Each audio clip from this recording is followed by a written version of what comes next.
Las Vegas at the Mandalay Hotel, with nearly 60 people dead, hundreds injured after a mass shooting from a man named to have done it alone currently, but we don't know that, called Stephen Paddock. And the response to it from the media has taken a depressingly predictable sequence where, first of all, the event happens. Then there is an official story of the event which unfolds piece by piece. And then the media take that official story as solid gold truth to forever be the history of that event, and just repeats it and repeats it and repeats it and repeats it until the population in general accept that that is actually what happened. And I was out walking this week, listening on the radio, on the earphones, to the BBC coverage of the aftermath of Las Vegas. And the presenters and the interviewers were just going down the tired and predictable reactive lines in response to these events.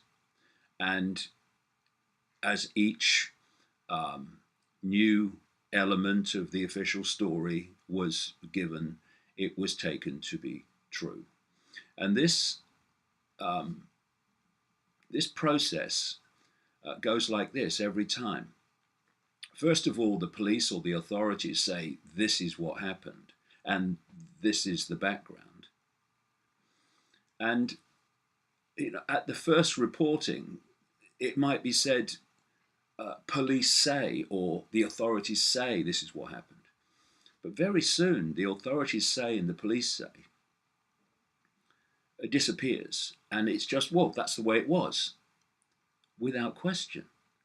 Now, I'm not saying for a second that everything we're told by the authorities is not true.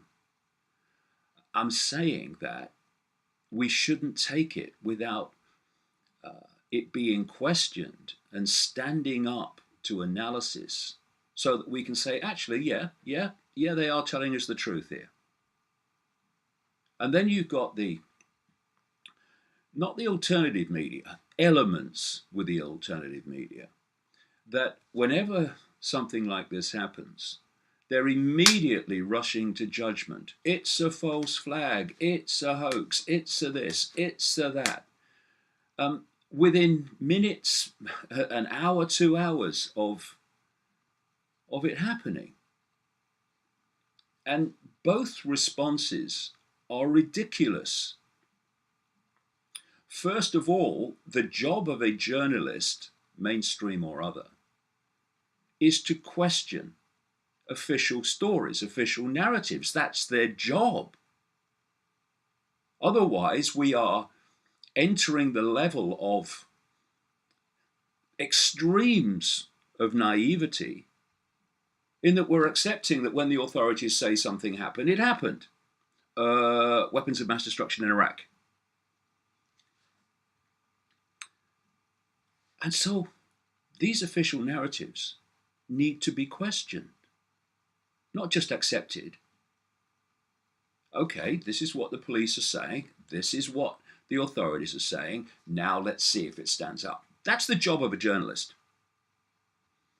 And from these elements of the alternative media, it's also the job of a journalist to calmly, maturely, dispassionately look at the evidence before making a judgment. Because otherwise, you are discrediting that great part of the alternative media that does actually do that and has made a fantastic contribution to human understanding of the world by doing that. What we can say at this point is that there are many questions still to be answered about what happened in Las Vegas.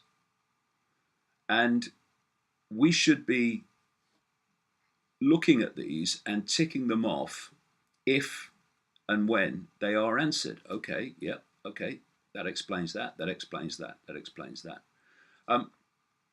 Now, it's not necessarily always the case that you can explain everything, like why this guy apparently by himself decided to do this. But you can look at many questions that could be answered and ask why they're not being. Here's just a few relating to the horrors in Las Vegas. First of all, how come that Stephen Paddock is 64-year-old, apparently a millionaire real estate owner and former accountant. He has no history of crime, gun violence. Many say, from their knowledge of him, he may have been doing it secretly, but from their knowledge of him, he never talked about guns. He never seemed to have any interest in guns. And somehow this guy ends up in Las Vegas in a hotel room with all those weapons, apparently, with the aim of mass murder. Now, there's a massive question that needs to be explored. How come that could happen? How did he get the guns into the room without being seen with so many bags? One of the things I look forward to is the video footage of him doing that. Now, at the time of this recording, no video footage has been released. It might be. But if it's not, then there's a big red flag. There's a fantastically enormous red flag. So we look forward to seeing not just the odd picture, but detailed video footage of Paddock at the hotel, because by their very nature, Las Vegas hotels are absolutely awash with video security cameras. They are everywhere. It's been confirmed that at the Mandalay Hotel, there are hundreds of security video cameras. So if Paddock was there for a few days, he must be on lots of them and lots of the footage. And if he was taking guns up into his room, then he will be on the video doing that. So let's see if those videos are released and made public, as they have to be to give credibility, any credibility to the official narrative. Because if they're not, well, why not? Now, like I say, they may be, and that will be good to have that confirmation. But if they're not, well, why? Paddock's brother was, if you saw the pictures on the mainstream media, he was visibly shocked to the core by the news of what his brother is said to have done, because he said there was never any sign that this guy would ever do that. His girlfriend, who was in the Philippines at the time, said she had no idea. She called him a kind, caring, quiet partner, and who never said anything to me or took any action which she ever understood as a warning of what was to come. Now, people do flip. I mean, I'm not sitting here saying all the official story is a load of rubbish. I'm saying there are many questions yet to be answered about it, and we shouldn't let those questions pass until they are answered. how did a 64-year-old non-athletic guy, non-athletic lifestyle guy, summon the strength and the firearms skill that experts say he had to have had to do what he did? Where did he learn to handle weapons like that? Which, in terms of the ones he said to have used, is far from easy, the experts say.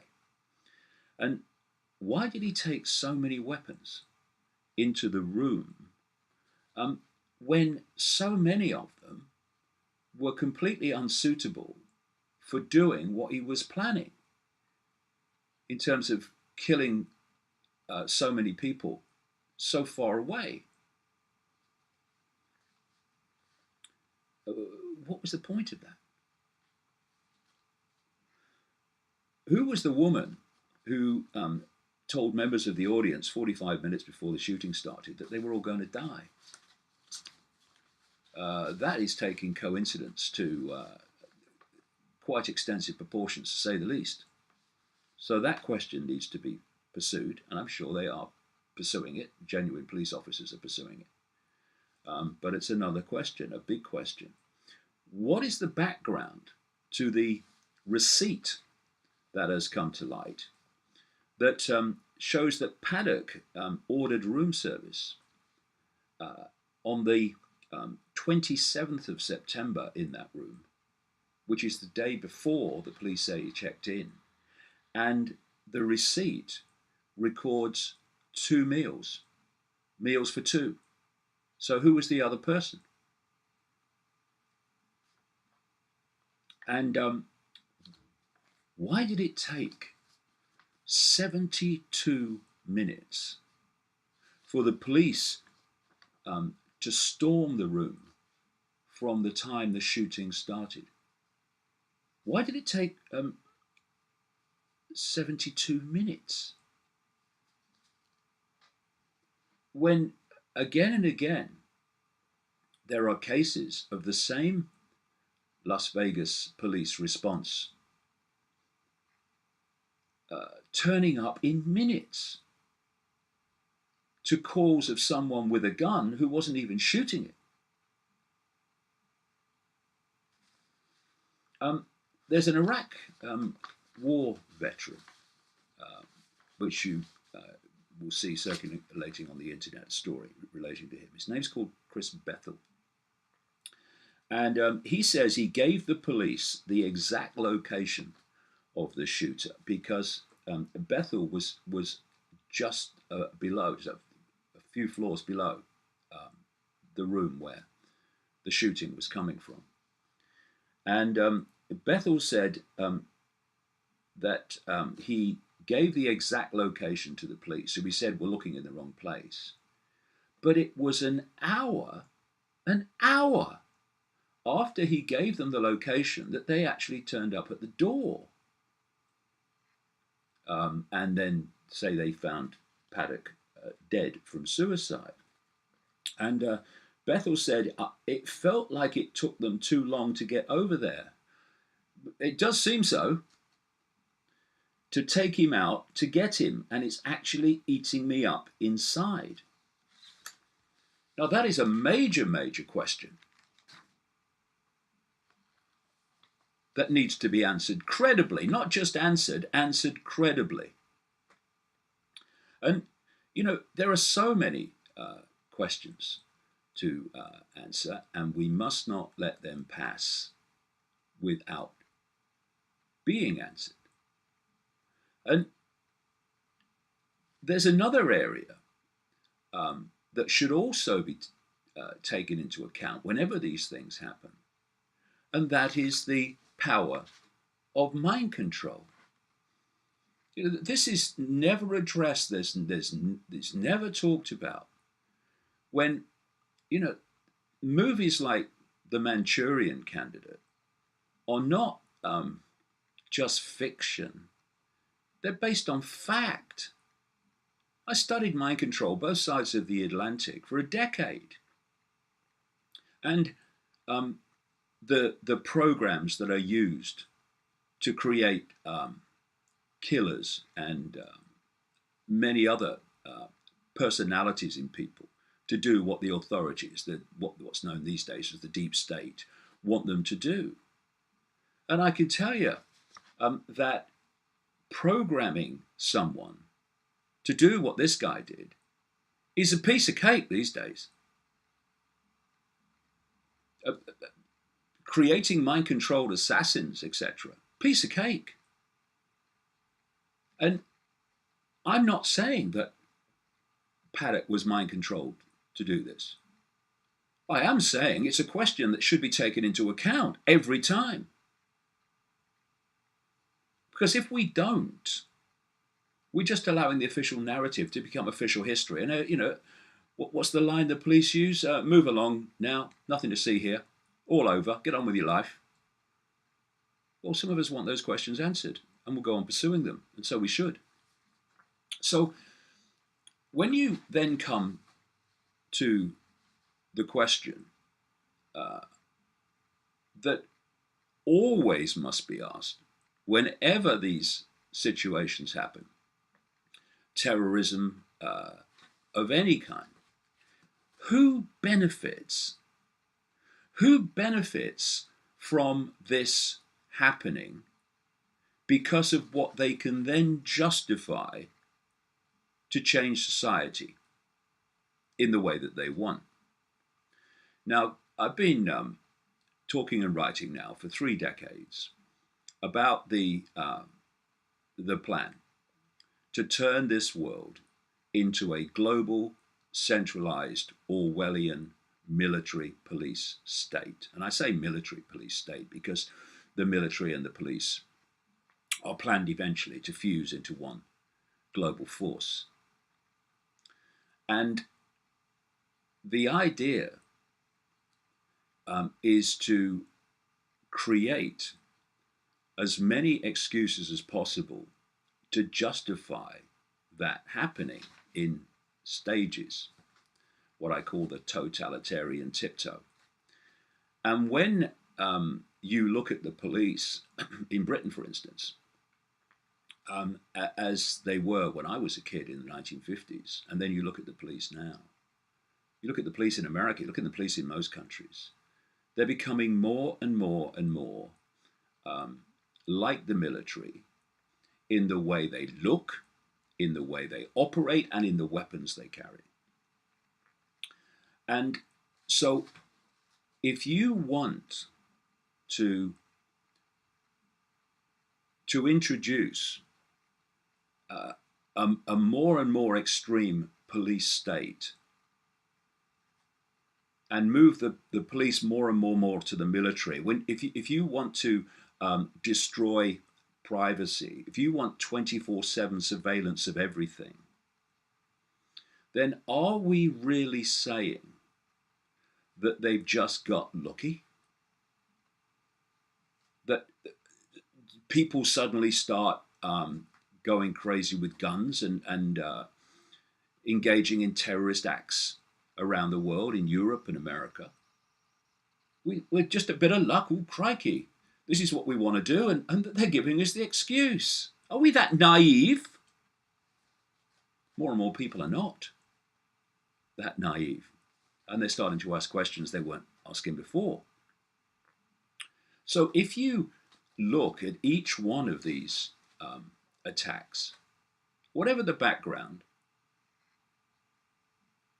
what follows is more surveillance, more destruction of privacy, more power to the police and the security forces as we move along totalitarian tiptoe down this road to the global Orwellian authoritarian state. And then look at it in its totality.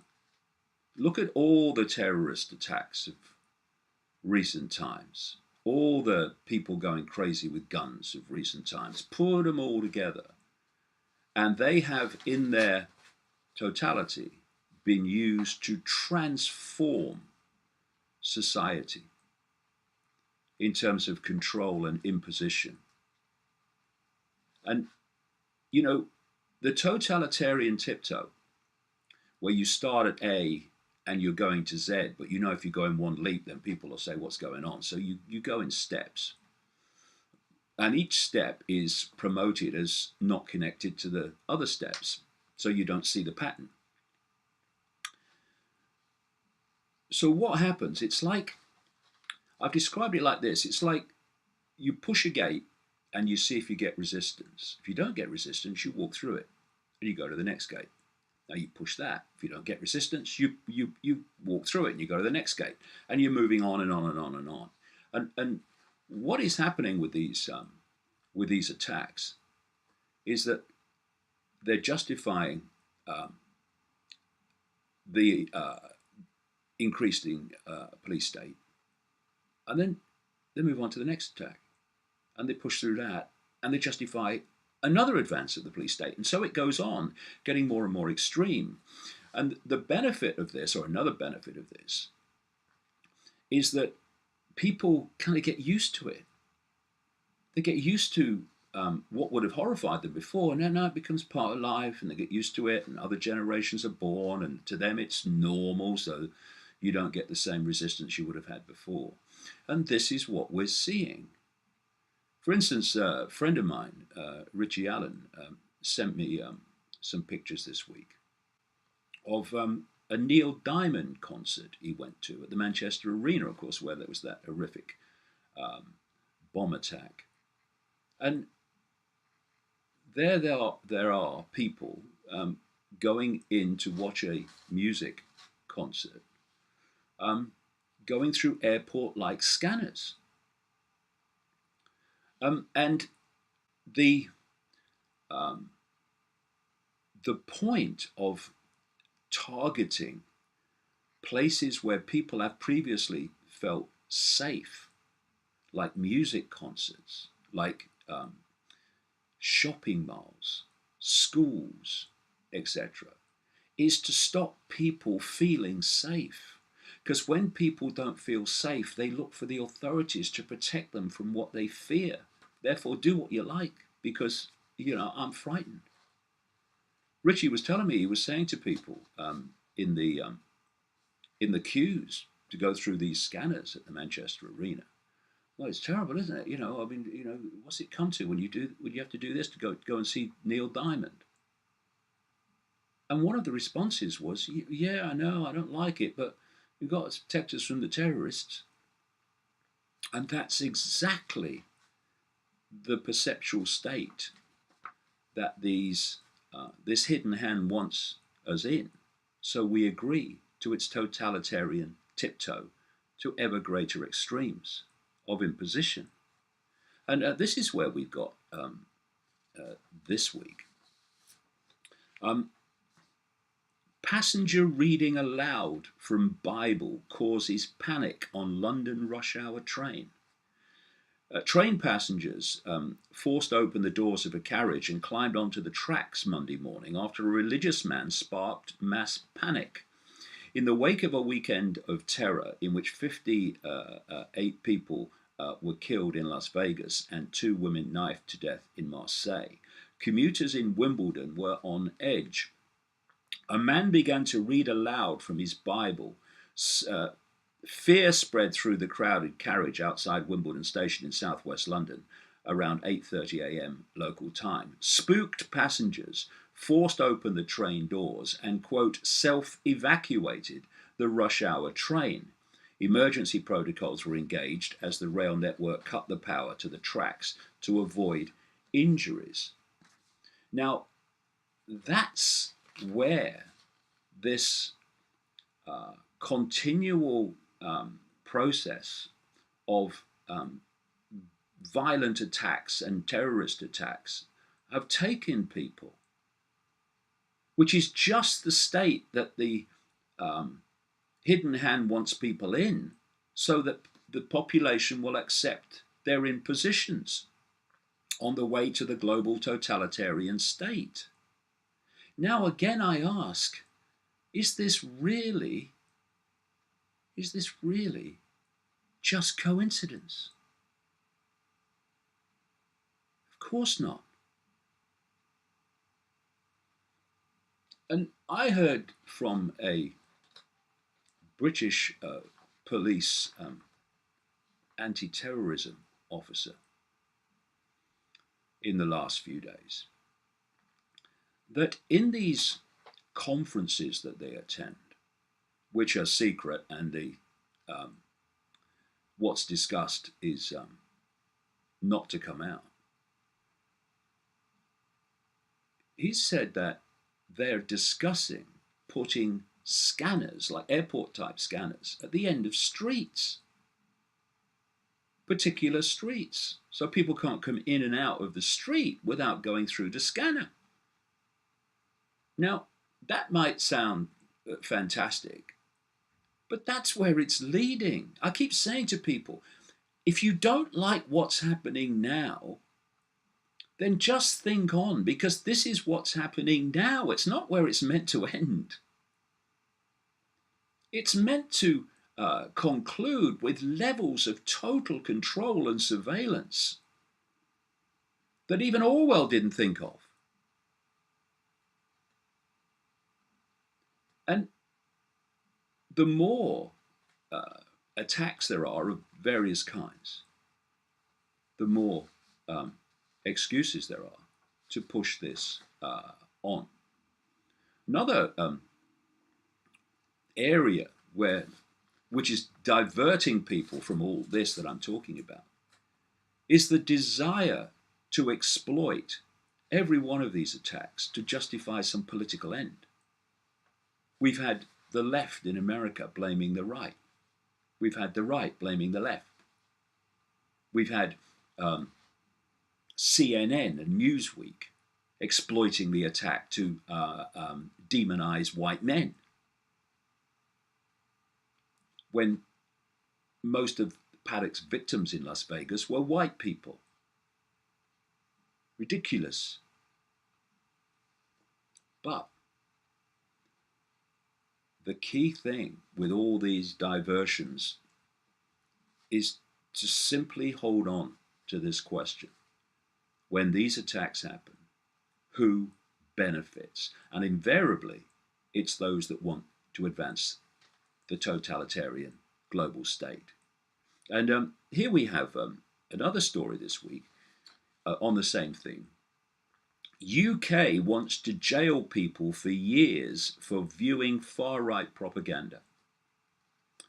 The United Kingdom is responding to its severe terror threat with a proposal of lengthy jail sentences for anyone who views terrorist content online. Specifically, sentences of 15 years in prison for such an offence. But what might constitute terrorist content, this article asks, quite rightly. According to the British Home Secretary, Amber Rudd, that concept includes far-right propaganda. I want to make sure that those who view despicable terrorist content online, including jihadi websites, far-right propaganda and bomb-making instructions, face the full force of the law, Rudd said in a statement. But here's the question. Who decides what constitutes far-right propaganda? The authorities do. And when you control the definition, you control the law. Because when you're saying far-right propaganda, you're putting in the public mind, oh yeah, they mean Nazis, yeah, quite right. But as we've seen again and again and again and again and again with anti-terrorism laws, they are worded, A, that they can be applied to people who are not terrorists, and have been, and B, the context is not defined. And if you control the definition, you control the law, which is what this is all about. And we've had a glimpse in the last few days of where this is meant to go in terms of this totalitarian military police state in Catalonia, where we've had absolutely extraordinary levels of violence by military uniformed Spanish police, beating up young people, old people, to stop them having the simple, basic human right to vote the way they see fit. And the European Union has failed to condemn it. In fact, this guy, what's his name? Franz Timmermans, European Commission First Vice President. They love their titles, these people. EU Parliament defends proportionate force after brutal Catalan referendum crackdown. EU members have the right to use proportionate force to defend the rule of law, this is Timmermans said, 3 days after hundreds were injured by Spanish police trying to stop an independence vote in Catalonia. It is a duty for any government, this man said, to uphold the rule of law, and this sometimes requires the proportionate use of force. Now, here we have the context again. Here we have the definition again. Who decides what is proportionate? They do. So is proportionate beating up people, beating up young, old people to stop them voting? Is that proportionate? Apparently it is. This is where it's going. This is where the totalitarian tiptoe has always been leading. And we're just now seeing the glimpses of even more extreme levels of it as they push through these symbolic gates. Respect for the rule of law is not optional, it is fundamental, he said. Who makes the laws? Oh, they do. Who has to obey them, whatever they are? We do. Or maybe we shouldn't, if they are destroying basic human freedom. And we're seeing the militarization of countries now, more and more. And this week, this man, I find it so hard to say, but I have to, unfortunately, because it's staggeringly true. Michael Fallon, who's the Defence Secretary in Britain, he's announced an expansion of cadet units in state schools across the UK, claiming there is evidence such schemes boost social mobility. Shut up. You are seeking to shuffle people, kids, into the military mentality and into the military. Sir Michael said he had approved 31 new units across the country, and the first in Wales, as part of the Tory drive to increase the number of cadet forces in state schools to 500 by 2020. Of course, in America, military involvement on an ongoing basis in schools is bloody massive. They're recruiting kids from the youngest age. The aim of a cadet army force, he said, is to instill a series of values and standards. I'll come to them in participants, including courage, discipline, integrity, loyalty, and respect for others. There are currently over 400 cadet units across England, but only around a third are stationed in state schools. According to the Department of Defence, the cadet units will be focused on schools in areas of high deprivation and will include the first unit to be approved in Wales. I'll just decode that Orwellian language. The idea is to manipulate poor kids into the military to fight wars started for the benefit of rich people. And for those poor kids with white faces to then kill and be killed in conflicts with poor kids with brown faces. That's basically what's been happening year after year after year. And we have this grotesque response by authorities to horrors like Las Vegas, where people like Fallon here talk about values while arming to the teeth Saudi Arabia to create mayhem, death, and destruction and disease among the people of Yemen. We have Fallon talking about values while supporting every single American war of conquest and Again, death and destruction. We have the American president, Donald Trump, condemning the Las Vegas attacks as evil, while praising the most trigger happy military on earth and talking about annihilating North Korea. A military since World War II that has been estimated to have killed between 20 and 30 million people. Oh yeah, we're the country of values. We are. We're nice. Got those bombs ready? Yeah, okay, go for it. So when you kill people in civilian clothes, you are a mass murderer and evil. When you kill people, far more people, in uniform, you are a hero. This is the madness, ladies and gentlemen, that we have allowed to prevail